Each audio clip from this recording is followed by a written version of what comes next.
We're here at 6 o'clock for our regularly scheduled June 22nd council meeting. Clerk, call order, please. This meeting has been noticed in accordance with Idaho Code 74-204. Carl. Councilmember Carver Herbert. Here. Councilmember Page. Here. Councilmember Rasmussen. Here. Please join me in pledge of allegiance. Pledge allegiance To the flag of the United States of America and to the republic for which it stands, one nation, under God, indivisible, with liberty and justice for all. Thank you. And any changes to the agenda? Hearing none. Consent agenda, Council President. Thank you, Mr. Mayor, council members. I move for to approve the consent agenda as written. Second. All right, I have a motion and a second. Clerk, roll please. Councilmember Carver Herbert. Yes. Councilmember Page. Yes. Councilmember Rasmussen. Yes. Okay, special business. Item 1 is authorizing me to reappoint Kate Souza to the Library Board of Trustees for another 5-year term. She is excellent, and so everybody would agree with that. So I have a motion for number 1. Mr. Mayor, I would move to authorize you to reappoint Kate Souza to the Library Board of Trustees for a 5-year term from July 2026 to June 2031. I'll second. All right, so second, clerk roll please. Councilmember Page. Yes. Councilmember Rasmussen. Yes. Councilmember Carver Herbert. Yes. Okay, item 2, we have the request for reconsideration for sub FY 2025-003 requesting a reconsideration approval. I think this is regarding the 5-year extension, if I'm correct on that. Is that correct, Anna? All right, do I have a, Mr. Mayor. yes? So before we take up reconsideration of this reconsideration, I wanted to address the conversation I had with the applicant's representative, Hannah Ball, following our approval of this application on May 26, 2026. On that occasion, Ms. Ball contacted me to discuss her concerns regarding the challenges of securing entitlements within the city's current entitlement period. And during this conversation, Ms. Ball indicated she was considering filing a request for reconsideration. When she mentioned this, I informed her that I could not discuss the application itself. I did note that if there is a general policy issue with our code timelines, I would be open to reviewing it as a broader policy matter with staff in the future. I also mentioned that council recently revised its standards governing reconsideration requests. So I want to make this disclosure to ensure the substance of this conversation is fully part of the disclosure, to ensure the substance of this conversation is fully part of the public record, and to provide the applicant, staff, and any interested parties an opportunity to address or rebut these remarks on the record tonight. After consulting with our city attorney, I'm confident that because this conversation has now been fully disclosed and because it did not touch upon the evidentiary merits of the application itself, it does not prevent me from serving as an impartial decision maker on this request. Okay, thank you for stating that. Okay, moving on, do we have? Mr. Mayor, can I just, a quick point of order? I don't know if Ms. Ball wanted to comment on that, but Okay. if she wanted to comment, now would be the time. Well, Mayor, council members, Ms. Ball, regarding council member Carver Herbert's comment about your ex parte conversation. I would agree with that sentence. Thank you. thank you. Okay, do I have a motion on the request? And Mr. Mayor, did you want to hear from the applicant or give her an opportunity to present her application? Oh, well, thank you, Mr. Waddles, for reminding me of that. Ms. Ball, do you have anything you'd like to address? I do, Mr. Mayor. Is now the time? Yeah, now it's done. Perfect. Thank you. That's why I have Charlie to keep me honest on all this stuff. I'm still kind of new to this whole thing. So thank you. Thank you so much. So I did draft some notes today for this matter. For the record, Hannah Ball, 215 East 34th Street, Garden City, Idaho, and I'm an owner's representative of this file. So as I brought up during our hearing, there are two considerations that I believe greatly impact the success of a project, of a development, and that is time and money. So as you mentioned, the boardwalk was granted a 10-year policy or 10-year approval to work through their outlining items based on the fact that they used it as maybe a measurement due to the fact that they have a large project. Even though mine is not large in whole dollar amount, today I did some thinking as to really what makes this very difficult and very technical. And even though it's a 6 townhouse subdivision, I'm still doing land division, which in and of itself is very quite technical. So a land division application is more technical than a by right entitlement. So Boardwalk was granted the 10-year policy. However, nothing in code references the dollar amount. It doesn't reference, well, an applicant can request this based on their dollar amount. Code simply says, if an applicant has some external circumstances that they need to bring forward to council, this is the time to do so. Not after that entitlement expires and not after they're having a problem in the field and they return into council and say, by the way, I'm having these very large issues. That, unfortunately, the time has passed to hear that. So I'm asking council to understand the importance of time and money to make these projects successful. Specifically, the consideration on this one, I am asking for time. And here is a factor of why. Push and Pour and Rosa is one of our existing anchor businesses in the community. They are well-loved and well-respected business that has come in being a pioneer into our neighborhood. They are existing in nature. They're already built, they're already occupied, they're already established.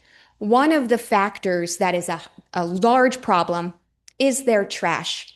The city has approved their trash and recycling as is, and it's actually out in the road that would be right next to this project's development. So if I just go ahead and say that is not my problem and I kick the can down the road, I'm left with 6 new owners instantly calling code enforcement saying, I have a huge problem with the way this trash is being handled. I've gone to Lucas, the owner of Push and Pour, and I've said, Lucas, I want to try to solve this problem. And he said, by all means, go solve the problem. Go talk to whoever you want to. I've mentioned it and brought it up to staff, and their workaround is I'm going to have to write a parking overlay that's going to help provide some flexibility to their parking standard. That's going to take me at least 100 days. So then I can create and build proper trash enclosure. So then I can create my 6 townhouse subdivision. I have at least 5 months just to solve that one issue. That's not, quote, my problem. It has nothing to do with my development, but it's a great concern. When I'm creating infill projects, I have to consider the surrounding neighborhood and the problems they have. So I'm 6 months just to get a shared trash agreement, to write it all, to document it, to go before staff and make sure it's approved, to then go write a parking overlay, to mitigate them, to actually build their trash enclosure. These are things I'm willing to do to make my neighborhood great. What I'm asking of you is please allow me the flexibility and the time understanding to go out and have these critical conversations that I need to have in order to build the community that we all value and solve the problems that we really truly need to address. Thank you so much. Questions from Paul?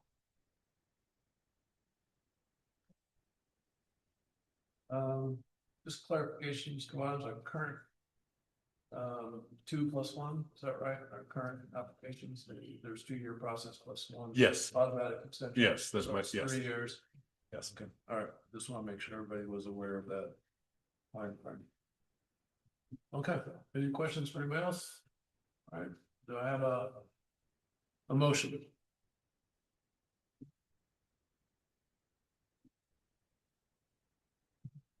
All right, hearing none. Motion, I guess fails. Is that the right terminology, Mr. Adams?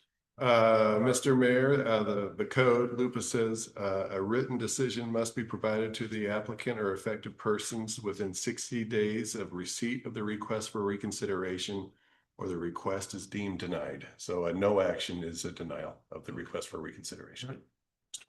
All right, we're hearing no action. We fall into that 60-day window. Correct. Thank you. Okay, thank you.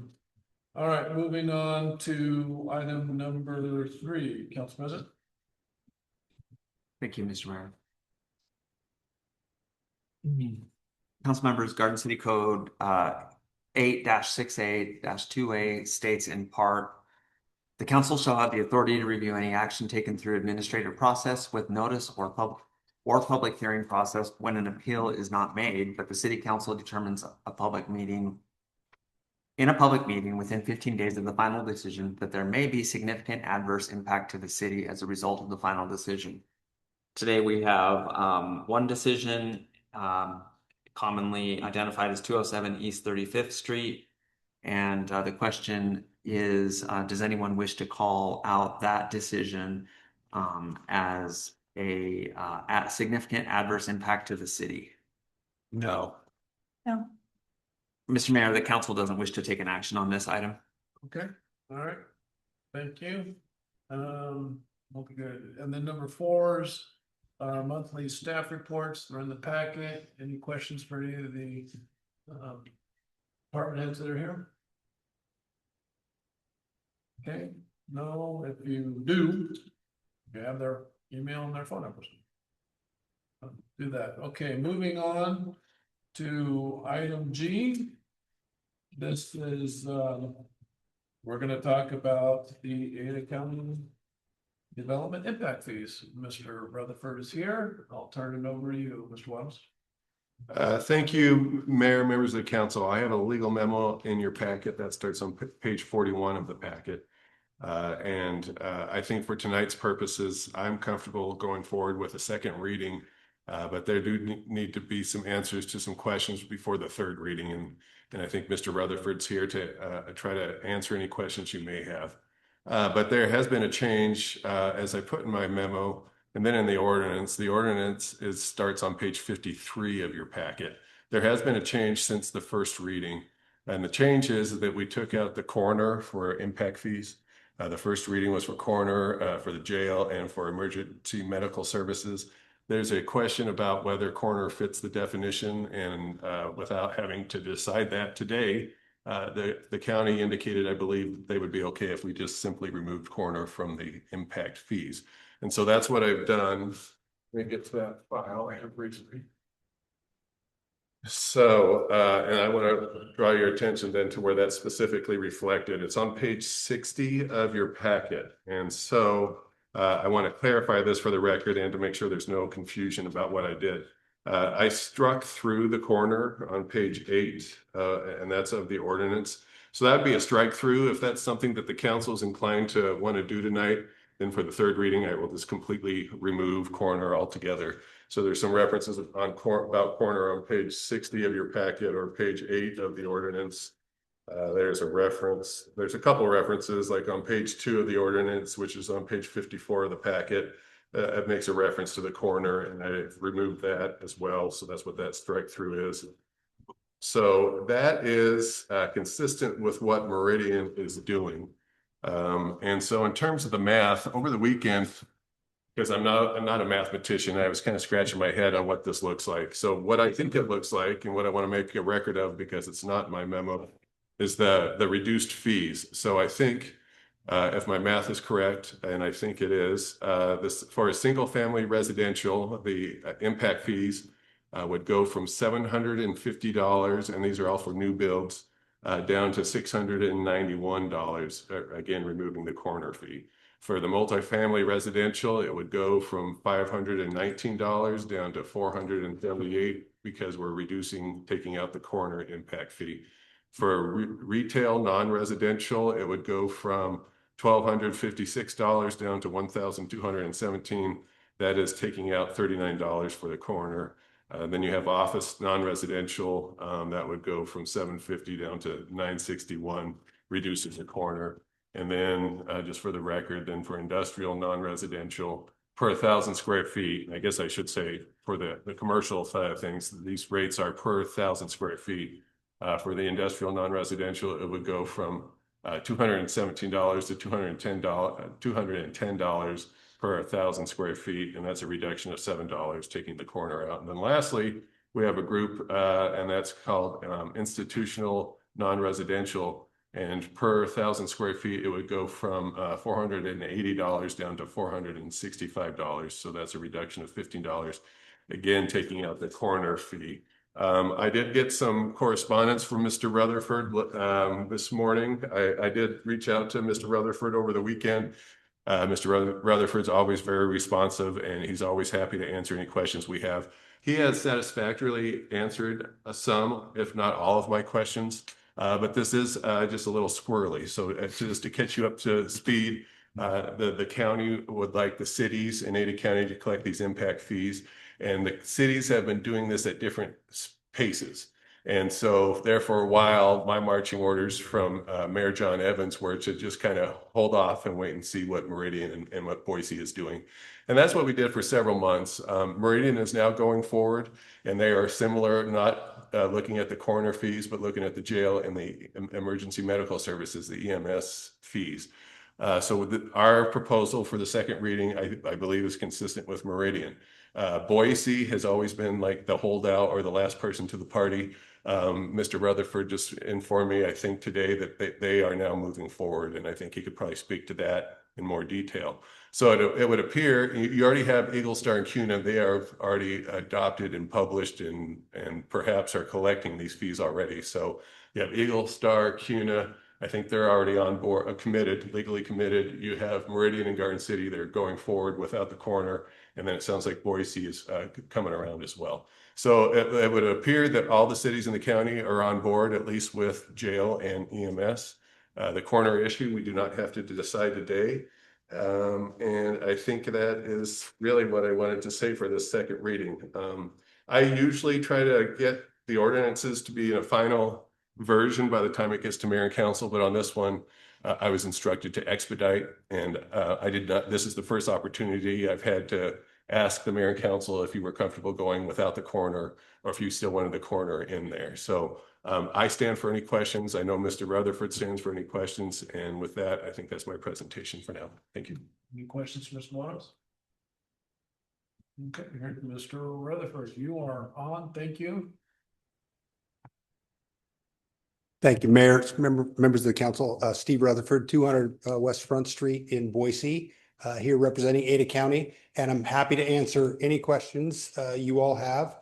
As Charlie said, you're tracking with Meridian. Their second reading is tomorrow night, and so they are proceeding with EMS and the jail. They were the initial city that said they weren't comfortable with our prosecutor's office analysis on the coroner being law enforcement. And so they've paused that. They've been a good partner in going to the legislature with us. It was an election year. And so we weren't successful in getting the word coroner inserted into that statute, but we're hopeful. Hope springs eternal that we'll be back this session, and then we'll follow up with that. And we'll be back to ask you to adopt that one as well. But again, happy to answer any questions, and just really appreciate the partnership. Any questions from Mr. Rutherford? I just have one, and this, I want to make sure that I understand correctly. So the fees that have been outlined in our ordinance, those are the same amounts that apply to the other cities as well. Is that correct? Yes, ma'am. That's correct. And if for some reason that, let's just say, we just heard that it sounds like Boise is looking at moving ahead. If for some reason they should continue to stall or not take any action at all, then what happens? Mr. Mayor, Councilmember Carver Herbert. So the last time I was here, I very unequivocally said, well, if the whole county doesn't go, we'll shut this down. I was corrected by my chairman. They will take every political opportunity to work with council members and mayors to get them across the finish line. So they won't immediately just close the program down. And I will tell you, we haven't been concerned about that because nobody said no. There's been reluctance and there's been a lot of questions because counties doing impact fees is a torturous project, right? You've got cities in Ada County with separate sovereignty and they don't have to do it and our ordinances don't apply. So it's a process of education, a little bit of trust exercise. And so Boise finally has kind of come around. We did a joint meeting with the mayor and the city council members and the commissioners. We had a good discussion. It was paused for a while staff tumbled some ideas. And then I got a email early last week asking for a meeting tomorrow, Thursday of this week with their finance director, a couple of the lawyers, a representative of the mayor's office and their development services director. And I reached out to the development services director and said, okay, how hard is this meeting going to be? And she said, no, we just have some questions. I anticipate that they're going to continue to want an exemption for affordable housing, and our board is receptive to that. And then they also have shown some interest in some sort of accommodation for accessory dwelling units.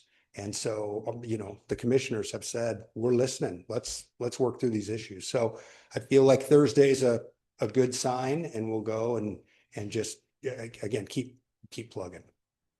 Thank you. One more question. You may So, thank you. ask away.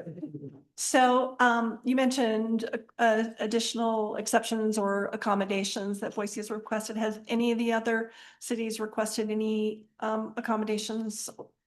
Mayor, Councilwoman, no. And may I ask what you're considering to try to address the concerns that Boise has about affordable housing and ADUs? Mayor, Councilwoman Carver Herbert. So they made this request a number of years ago. We've engaged with the city a couple of times. And since this commission has been in place, it's kind of the talks have fallen off and now again, they're resuming. We had it all worked out. So they have an affordable housing program where they give incentives to affordable housing developments. Sometimes they give money, city funds to help the developers. Sometimes they waive their own fees and sometimes they waive their impact fees. And so their request was when we do that when they qualify for one of our programs, will you waive the county's impact fees?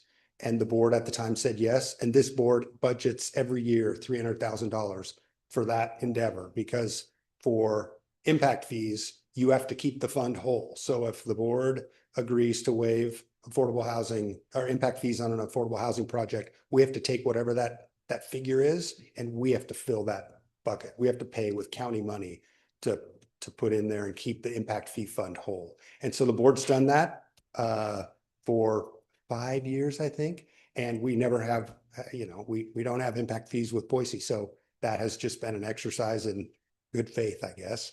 And so that's how it would work if this, and probably with ADUs, a similar approach, if they decide to waive a fee for ADUs, maybe the county comes alongside it and gives them a 50% discount, but then Ada County has to take money that's holding for that purpose and put it into the impact fee fund. So that impact fee fund is whole.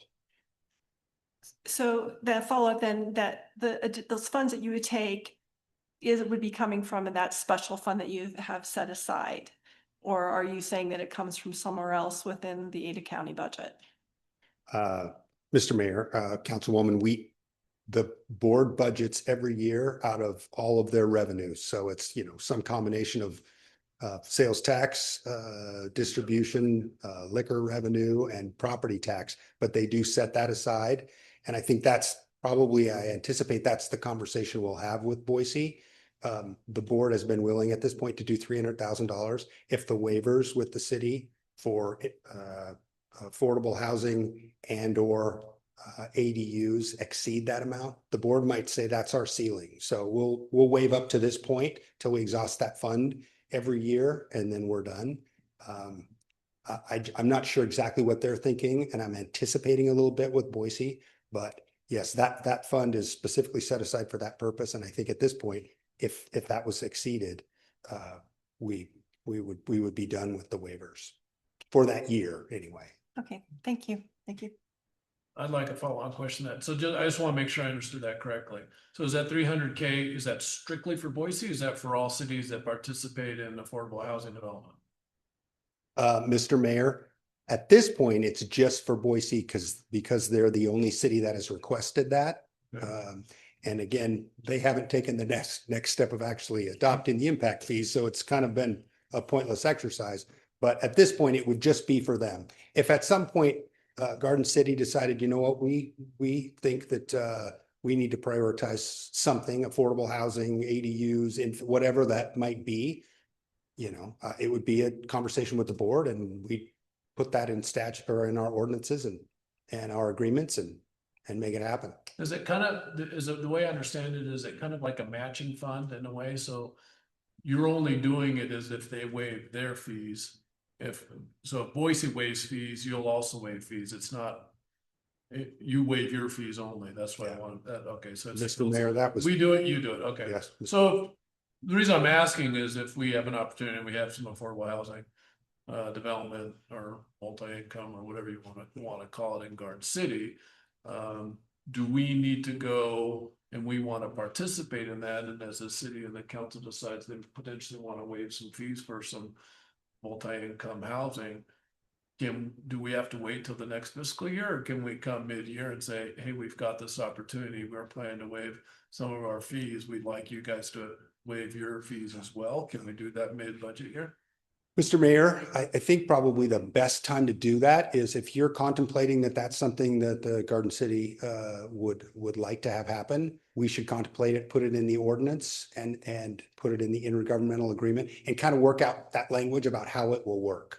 And we've done that about 5 years ago. I was still in Jan's office as a prosecutor, and we negotiated kind of the language that we would use in our agreement.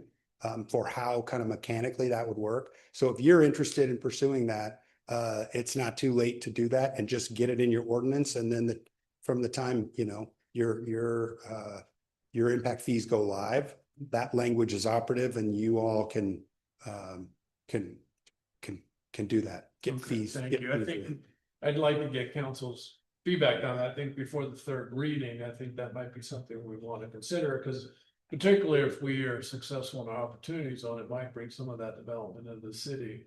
And I think if we want to encourage multi-income development in the city, to be able to have at least a mechanism written in, doesn't mean we have to take it, but the language is there in the event of, I think, I'd like, my preference is to have it there and maybe not use it versus not having that there and wanting it.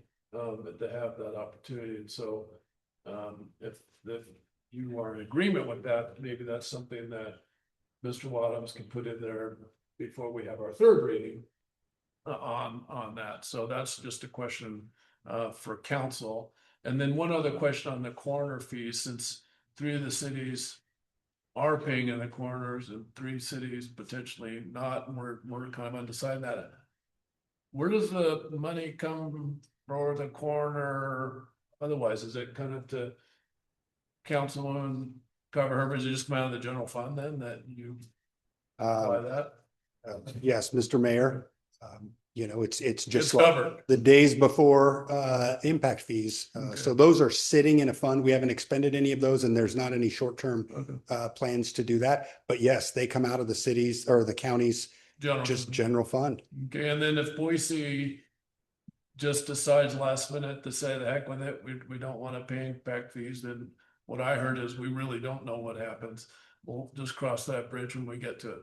I think, Mr. Mayor, I do think our commissioners would go to work pretty hard, meeting with those council members and trying to find a path forward. Okay, that's it for my questions. I don't know if anybody has any comments on what I talked about for the third reading. I'd be interested in just getting your feedback.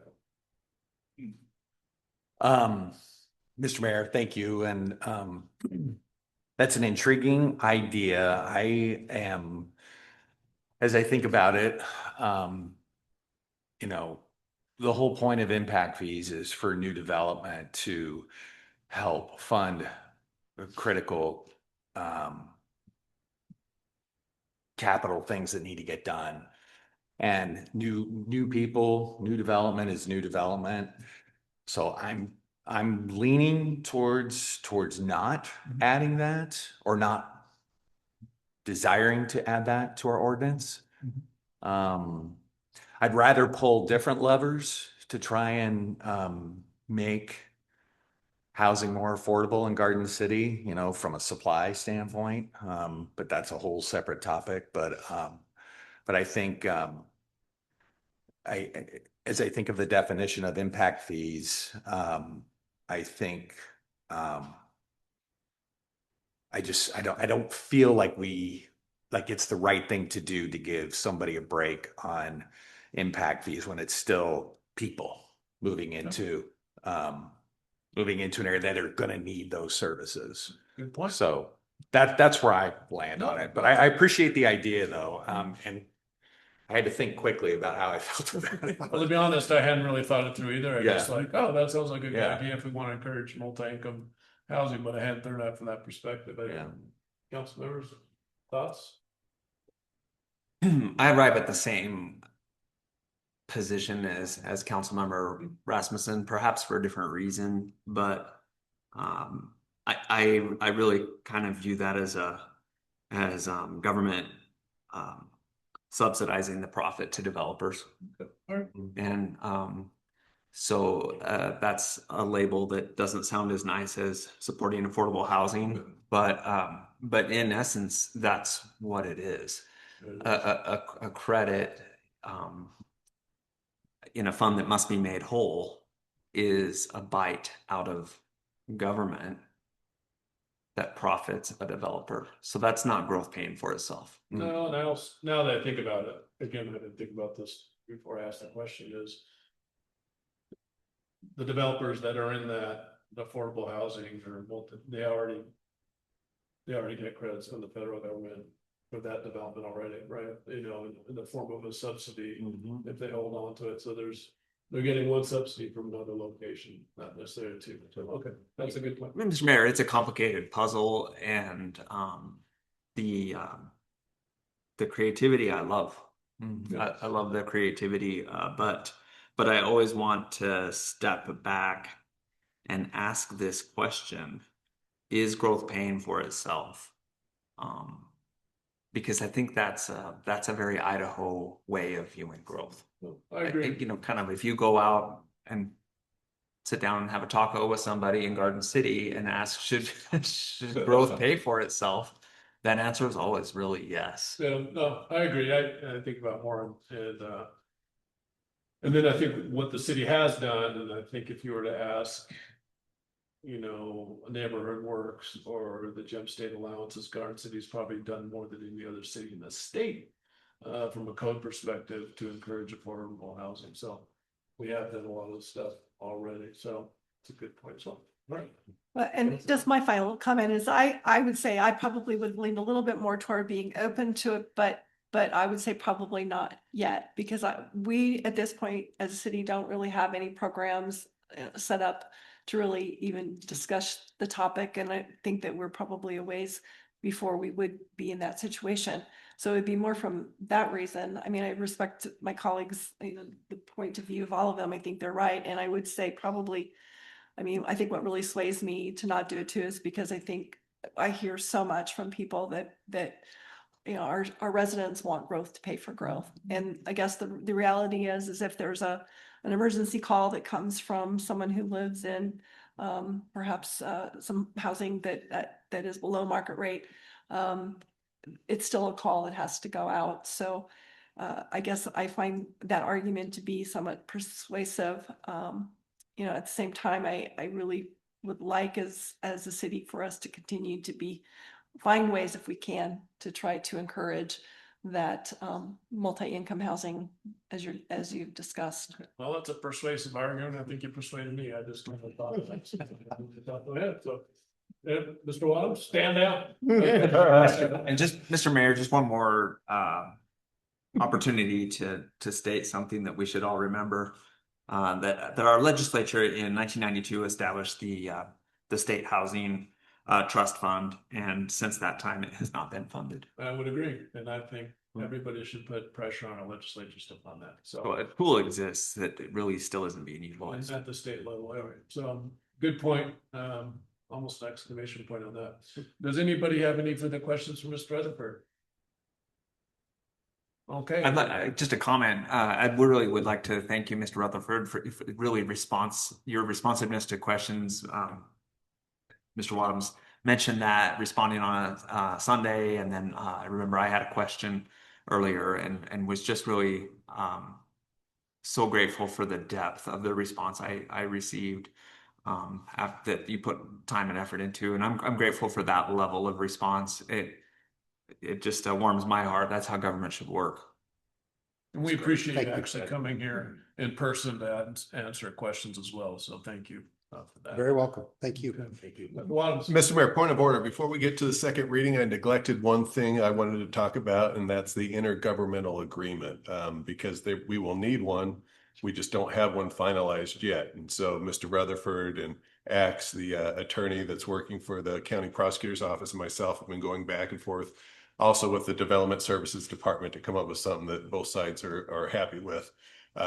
We're not there yet, but we're close. So by the time the third reading comes around, I also plan on coming forward with, as an action item, with a resolution to approve this intergovernmental agreement.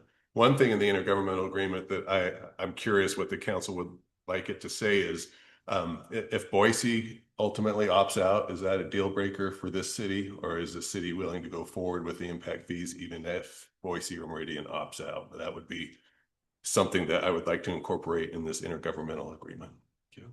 Well, I guess my understanding is if Boise opts out, then the whole thing may be off, because we just don't know. That's right, so we may not have to even bother with that if it falls completely apart just based on that. And my understanding from what Mr. Rutherford said is if that happens, we really don't know what territory will be, and we'll cross that bridge when we get to it. And commissioners will work very hard to make sure that doesn't happen, but the feedback from Boise sounds positive so far. We'll find out Thursday, right? Mhm. Okay, all right, any further questions for Mr. Rutherford? All right, Mr. Mayor, yes, I would say the only thing I would say, it gives me some cause for pause. I think if Boise doesn't get on board, because as big as they are, and us being so closely tied to them, I feel the disadvantage to developers who may want to build something in our city versus being next to the big giant who's chosen not to participate. I find that to be concerning. yeah, my guess is if they don't, the whole thing falls apart for all cities, so, but well, that's why we have 3 readings, right? So, you know, we've got another reading to go before we finalize anything, and we'll know obviously more by that third reading, whether Boise's on board or not, because I imagine you'll know Thursday what that path will be. So we'll have a pretty clear idea probably the next few weeks anyway. So, Mr. Mayor, if there is going to be a motion tonight, I'd recommend that the motion clarify whether the second reading is as amended to take out the coroner fees. So we have a clear record on that. Thank you. All right. Okay, do I have a motion? Mr. Mayor, I move for a second reading of ordinance 1065-25 as amended by title only. The motion and second? Second. Yeah, I was like, what? I didn't want to talk over. It's kind of a slow. All right, I have a motion and second. Any further discussion? All right, clerk call please. Councilmember Rasmussen? Yes. Councilmember Carver Herbert? Yes. Councilmember Page? Yes. Second reading ordinance 1065-25, an ordinance of the City of Garden City, a municipal corporation of the state of Idaho, amending Title 11 of the Garden City Code by the addition of a new chapter 2 entitled Ada County Development Impact Fees, providing for a short title, authority, applicability, and purpose definitions, and the establishment of county service area, the imposition of impact fees, fee schedule and exemptions, the method of collection of impact fees and enforcement thereof, a process for impact fee certification, a process for individual assessment, developer credits and reimbursements, a methodology for calculating impact fees, the establishment of a process for extraordinary impact, a process for fee payer refunds, the establishment of impact fee accounts and annual audit and reporting requirements, the expenditure of impact fees, a process for appeals, protests, and mediation, and miscellaneous provisions, approving a summary of the ordinance and providing an effective date. Excellent, thank you.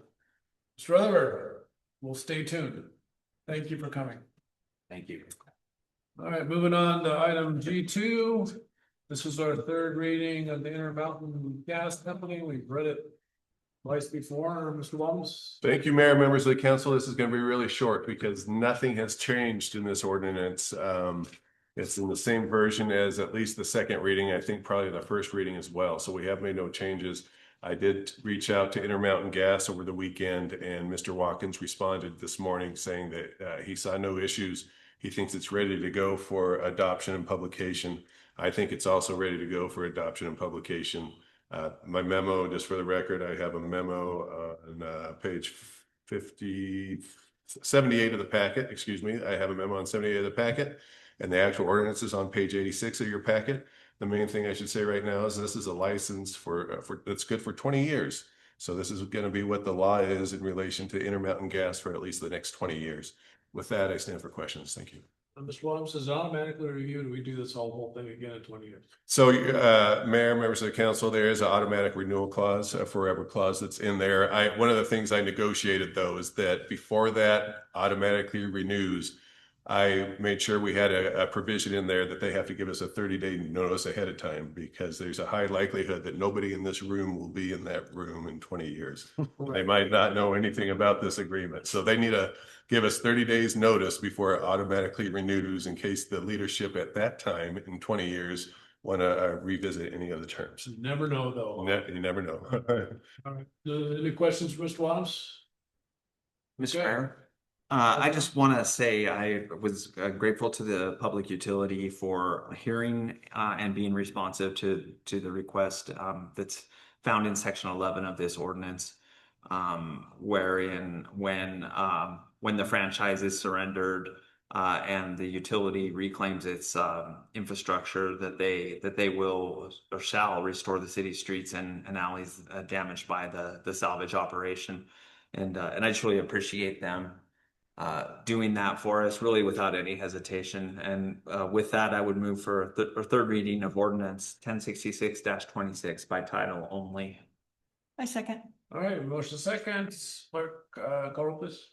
Councilmember Carver Herbert? Yes. Councilmember Page? Yes. Councilmember Rasmussen? Yes. Third reading, ordinance 1066-26, an ordinance of the city of Garden City, Idaho, granting to Intermountain Gas Company a 20-year extension to its franchise to construct, maintain, and operate gas transmission and distribution system, providing for the use of streets and alleys and rules governing the same, subjecting the grantee to all powers of the city, setting forth the rules of the franchise and grant, providing for the right of inspection by the city of grantee's plans, accounts, and books, requiring grantee to furnish certain maps, setting forth the annual payment to the city, and the filing of annual reports with the city, requiring grantee to indemnify city and file evidence of insurance, requiring compliance with safety regulations, setting forth an agreement not to compete, reserving power of eminent domain, providing for surrender of franchise, granting right to salvage, requiring written acceptance, providing for consent to sale, assignment, or lease, providing for payment of publication costs, setting forth penalties and forfeitures, separability, and repeal, approving a summary of the ordinance and providing an effective date. Well said, thank you. And we have a motion to adopt and publish. Mr. Mayor, I move to adopt and publish ordinance 1066-26. I'll second. Motion second, clerk call please. Councilmember Page? Yes. Councilmember Rasmussen? Yes. Councilmember Carver Herbert? Yes. All right, thank you, Mr. Walms, for working on that for the last while. My pleasure, Mr. Mayor. Happy to help. Thank you. Okay, we're moving on to our last agenda item for tonight's meeting. And that is the ordinance regarding e-bikes and e-scooters. We talked about this at the last meeting. Mr. Wadhams has made some changes to the ordinance and some of the language. I thought I sent you all that one link to a good explanation, I thought, of what the different classes were. And so I think I thought you did a good job of wrapping all that into this. So with that, Mr. Wadhams. Thank you, Mayor, members of the council. I have a legal memorandum on page 95 of the packet, and then the draft ordinance is on page 127, starting on page 127 of the packet. I did make some changes since the last time we discussed. The last meeting was basically treated as a work session. And so I got some feedback from the council. And so I want to talk about that briefly. And then I also want to talk about an amendment that I just put in for high-speed electronic scooters, because the police department has notified me that those are also becoming a problem. I have received some questions about whether this regulation should just be involving high-powered electric motorbikes and high-powered electric scooters, or whether it should also encompass all devices like one wheels and things like that. I will let, of course, the police can speak for themselves. I personally have not heard of ongoing problems with these other types of devices. If there have been problems, the police department will tell you, I'm sure, but my focus has always been, and my marching orders always was, get regulations on for the high-speed electric motorbikes, which is what this does. And then this high-speed electric scooter issue came up while this has been pending. So if you look at I have the memo, and most of it is the same as last time. I just recycled it and added a couple things for the electronic scooters. I think that if the mayor and council want to regulate these high-speed electric scooters, you definitely can, because the legislature has not specifically defined them, and the state legislature has not specifically preempted us from regulating them. Right now, because they're not regulated at the state level, I think cities can regulate them as long as it's reasonable and consistent with, statutory construction. So I built into this ordinance for the first reading, not knowing what the council wanted exactly, a provision to prohibit electric high-speed scooters. That could easily be taken out if that's what the council tells me to do tonight. So just looking at the ordinance then, I'll point out a couple things. On page 4 of the draft ordinance, which is also on page 130 of your packet, I started adding some definitions to specify and to distinguish. So just to recap, currently, our code says that if you have a class 1, 2, well, right now a 1 or a 2, then you can have an e-bike on the streets, on the sidewalks, on the green belt, in the bike lanes, in the crosswalk, so on and so forth. It does not currently regulate these high-speed ones. But our code also does allow for electric assisted scooters. And so what our code currently says is, if you have an electric assisted scooter, and that's by, all these things are by definition, the devil's in the detail on the definitions, but what is legal currently is something that is not more than 300 watts. And I'm talking about the scooters now, not the bikes, but not more than 300 watts, and it cannot go faster than 15 miles per hour. And then there's another thing that I'm not going to focus on right now. So that's what's currently allowed. And if you're comfortable with that, then the question is, what should be not allowed or prohibited? And so the way this is written is it specifically prohibits what you have already, anything that you haven't previously allowed. So if you've allowed it prior, then this specifies that those are still good, you're good, but if you have anything faster than that or more powerful than that, then you're going to be violating our laws. And so that's the way this is written. And on page 4 of the ordinance, I start going in and specifying these definitions. I think these definitions are consistent with each other. On page 5, I give a definition of high-speed electric scooter, and I also give a definition of high-speed electric motorbike. And so remember, there are two different things. For the bike, they can be more powerful than the scooter, and they can be faster than the scooter as the way it's currently written. So the way it's currently written, and the discussion at the last meeting, which was a work session, is what should be the top speed. And what I heard from the council is it should be things, when we're talking about the e-bikes, we're talking about things that cannot go faster than 28 miles an hour. So that would be, so then what that specifies is you can have a class 1, a class 2, or a class 3. Anything that's more powerful or faster than a class 3 is straight up prohibited in Garden City. And so that's what this definition attempts to cover. And so because I am a shifty old prosecutor, I'm always thinking about what the defense, what loophole the defense is going to try to come up with. And so I try to close the loopholes as best I can, because who's going to be prosecuting this thing? This guy is going to be prosecuting this guy, and I don't like to lose. So I try to take out all the loopholes, and the loopholes are, so I specify the device that is a high-speed electric scooter shall remain that even if a manufacturer, label, marketing description, or promotional material that identifies the device as a low-speed scooter, we don't care, but the point on that is we don't care what the label says. We're not going to be going around looking at labels. We don't care what the label says. We don't care we don't care about the user selected setting between a high mode or a low mode. Don't care about that. The presence or absence of a speed or power output. Don't care about that. And then also, I don't think the officers want to be going around and looking about whether they have pegs or pedals. So again, the only thing that they're going to be looking at is whether it's more powerful than 750 watts or 300 watts if it's an e-scooter, or whether it's capable of going faster than either 28, or for e-scooters, it's 15. Doesn't matter how fast you're going. The way this is written is what is the device capable of doing. And so that seems like something that the police could investigate. That seems like something I can get the judges to understand. Was it going faster than 28? Yep. Okay. Well, then it's capable of going faster than 28. Was it 751 watts? Okay. Well, then that's prohibited. I mean, I think the judges will get it. So that's why I wrote it this way. And so you just go through this. I tried to incorporate what we talked about at the last meeting, which is for the bikes. Can't go faster than 28 or else they're prohibited. And then I go into this definition of the scooters, like I mentioned. And so that's really what this is. There are some unanswered things that if we get through this first reading, that I will find answers for, like if a 16-year-old kid gets a ticket, should they go to adult court or juvenile court? I have met with my legal advisor group, and you would think that's an easy question.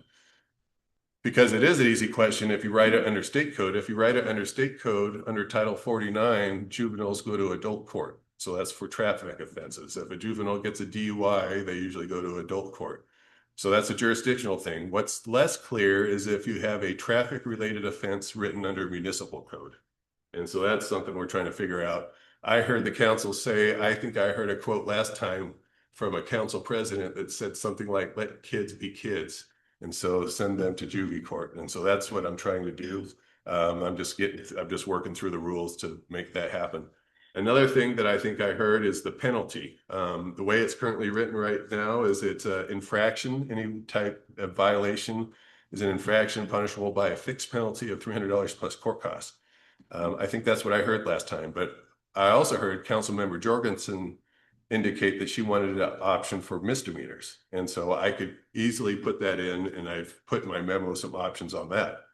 If the council would like that, I can do that. My response and my legal recommendation, though, is that is probably not necessary, because if somebody's driving carelessly, inattentively, or recklessly on these things, we already have a misdemeanor for that.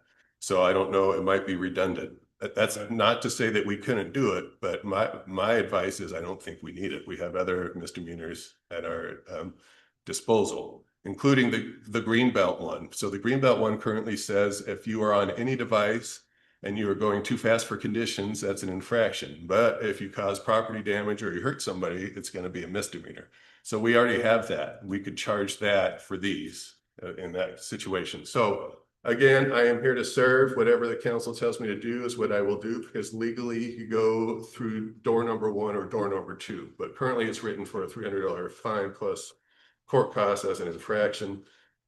I did get a comment, I think maybe this morning or maybe over the weekend, a member of the public wrote an email to the council, and we should probably include that in the record, indicating that she thought that perhaps there were too many definitions, or she thought the definitions were inconsistent with each other.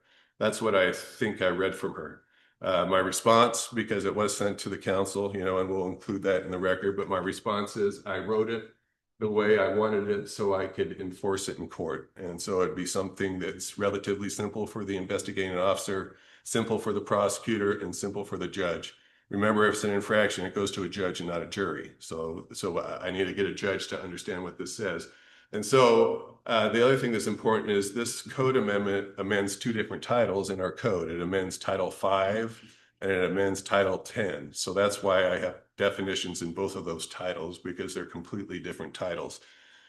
That being said, generally I pepper everything with the definitions of what's prohibited. And I do that for the judge, because if the judge is looking at this, you know, now they don't have paper, they have it on their laptop or their tablet, but you know, they just want to know what's prohibited. They're not going to go 50 pages in the back or 50 pages in the front to try to match this, that, and the other. But I just want it blasted right on their tablet, says you can, that this is what's illegal. And so they don't have to go searching for definitions and searching for this, that, and the other. So I drafted it with respect. Well, it was Jeannie Jackson-Heim, who I have a lot of respect for, and she's not wrong. I just drafted it the way I wanted it, so I could enforce it in court. She's not wrong, but neither am I. We're both right. How about we're both right? But this is the way I think I can get good results in court with the way it is currently drafted. The other thing is impounding. There's a section on impoundment. We've heard from the chief of police, Chief Corey Stambaugh, last time, I think, on his thoughts on impoundment.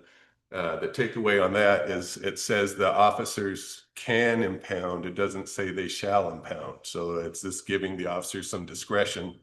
If they have a juvenile delinquent and they can't get a hold of any parents, and the thing doesn't weigh 500 pounds and they can just throw it over their shoulder and throw it in the back of their truck, it gives them that discretion to do that. They probably already have that discretion, but this codifies it in our code. So that's what I did. Hopefully that's consistent. I think the police department would be happy to answer any questions you have about one wheels or anything like that. I just haven't heard that those are a huge problem, but I have heard about e-bikes and I have heard about e-scooters. So with that, I think it's ready for a first reading. I can modify it and tailor it any which way the council would like. And with that, I stand for questions. Okay. Thank you, Charlie. And I think when we talked about really when I was talking with Charlie about this, my goal was to cover 99.5% or 6% of all of the things that are out there and make sure that our ordinance was solid, something he could defend and something he could do. It talked about, we didn't need to be redundant, I think, with the misdemeanor because it's already in our code. And then if we end up having, I've seen the unicycles and I've seen guys fly by on them, but they're not common, I would say. You know, you see them, but not, I mean, like, I live on the Greenbelt, so I probably see not even one a week, right? And but if we start seeing those, I think we add it later. But let's just cover because I don't know what their wattages are. I don't know what the maximum speed limits are. I don't know any details about those particular vehicles. And I think if we want to add them later, if their police are starting to see more and more and more, then we can always just amend it and add that definition of what those are and include it in here once we know what those are. So I thought it was well written. So with that, any further questions for the chiefs or Mr. Waddams? Mr. Mayor. Mr. Waddams? Charlie, thanks for all your work on this. I know it's probably been on the top of your list over the past couple of weeks. I went to law school to regulate e-bikes. No, but yes, I am here to serve. Yes. I am curious about high-speed electric scooters, and are there, you know, we talked a lot about different classes for e-bikes. So there's 1, 2, 3, and then the ones that are really fast and so forth. Is there just one class of scooter, but you can get a different power, a different level of motor on it? And the reason I'm asking is because it seems like it would be great if we could classify these things. If the industry classifies them, that might make it easier from an enforcement standpoint in my brain, but I'm not sure that's true. Council member Rasmussen, my understanding is they don't have classes for these e-bikes, but they certainly have ones that go really fast. Yeah. Or scooters, excuse me. Thank you, Council President. The one that was brought to my attention a week or two ago was made by Segway. So when I read the thing Segway, I was thinking, okay, the classical traditional Segway, which is you stand up on it, you got a wheel that's on either side, to the left and to the right. I think Segway has diversified because I don't think they're selling those anymore. So actually, this Segway was an e-scooter and it booked. It was, I don't remember exactly what the officer, but the officer pulled the kid over And then the father wrote us a letter, wrote the PD a letter and said, why are you picking on my kid? And the chief graciously and politely and respectfully said, it's because they're a legal guy. That's why. And so, but there's some ambiguity as it currently says. And so that's why I think we need something on the books. But to answer your question, I don't think they have classes like the bikes do. Okay, thank you. I appreciate that. And they're kind of based on, when I pulled the table, I mean, it really went wattage wise and speed from anywhere from 15 to 60 on some of those things. Some of those, and it's all obviously watts based. You know, the higher the wattage, the 60 miles an hour. yeah, on a scooter. That would terrify me because Yeah. I'd wreck, but there's some models that haul. Okay. And Mr. Mayor, if I could just add why I think it's a good idea to put this on the books, even if it's not enforced. Even if it's not enforced or not enforced, like we're writing a million tickets a day, I still think it's great for liability reasons because somebody's going to get hurt. Somebody, and we have a good defense attorney in the room right now. What's going to happen is somebody's going to get hurt and somebody's going to blame the city. So if we have something on the books, we can say we've prohibited them. We've done everything we can do. So go sue somebody else. You know, we've been proactive and we have this regulation on the books. So I think it helps us from a liability standpoint too, even if it's not strenuously enforced. Yeah, thank you. And I'm supportive of it being part of the ordinance for sure. I just was intrigued by the fact that there's not classifications with scooters. So I think we're all having a hard time keeping up Yeah. with the moving technology. thank you very much. Yes, of course. Mr. Mayor. Councilmember? Just Mr. Wadums, I want to thank you as well. This represents a massive undertaking. I do think it's a clever idea to classify the things that are allowed, and then the absence of classification of the absence of allowed things are things that are not allowed. I think that's a really great approach, and it keeps us from chasing the technology as it evolves, and constantly updating our codes. So bravo to that. And just a big thank you and acknowledgement to Mayor Jacobs, who's made this a priority in the few short months that he's been in office and really led the valley toward this. Unless there's other comments, I'm ready to make a motion.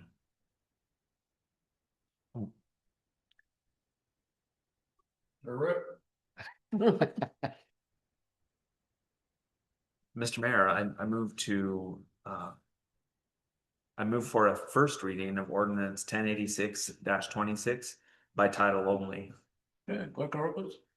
I need a second. Oh, second. Second. There we go. I think I'm excited about this one. Clerk call please. Councilmember Rasmussen? Yes. Councilmember Carver Herbert? Yes. Councilmember Page? Yes. First reading ordinance 1068-26, an ordinance of the city of Garden City, a municipal corporation of the state of Idaho, amending Garden City Code Title 5 Traffic Chapter 10 Bicycles, e-bikes, and e-scooters, Section 1 Definitions, Section 2 Certain traffic laws applying to persons riding bicycles, e-bikes, and e-scooters, Section 6 Riding on roadways, Section 7 Using provided bike lanes and bike paths, Section 8 Riding upon the sidewalks and upon and within crosswalks, Section 13 bicycle, e-bikes, or e-scooter parking, Section 15 unlawful use of the Boise River Greenbelt and city parks and streets, including bike lanes and bike paths, Section 16 reckless or inattentive operations, Section 17 defacing public or private property, Section 21 penalties, Section 26 removal and abandon and obstructed bicycles, e-bikes, and e-scooters, or any part thereof from public places, and amending Title 10, Public Parks, Chapter 1, Parks and Park Waterways, Rules and Regulations, Section 1, Definitions, Section 3, Traffic, by amending the language to include provisions for high-speed electric motorbikes, amending language to clarify prohibited acts and penalties, providing severability, repealing a conflicting city code provisions, providing a summary, approving a summary of the ordinance, and providing an effective date. Thank you. Just as a side note, I just pulled up kind of the wattage on some e-scooters. Some of them go up to 5,000 watts and over 70 miles an hour. I can't imagine going that fast on a scooter. Anyway, they kind of go from 250 watts all the way up to that range. So anyway, they are out there. So, okay, that concludes our, well, do we have any unfinished business, I should say? If we can go to executive session, that is on the agenda. Just going through H. Oh, I'm sorry, did I jump? Now I'm jumping the gun, I guess. Yeah. And then any new business? Okay, with that, we will jump into executive session. Mr. Mayor, Council President? I move for executive session in accordance with Idaho Code Section 74-2061F to communicate with legal counsel for the public agency to discuss legal ramifications and of legal options available pending litigation or controversies not yet being litigated, but imminently likely to be litigated, after which the regular city council meeting will adjourn. Second. All right, clerk Earl? Councilmember Carver Herbert, Yes. Councilmember Page, Yes. Councilmember Rasmussen. Yes. Okay, we're in executive session. Thank you, folks, for coming.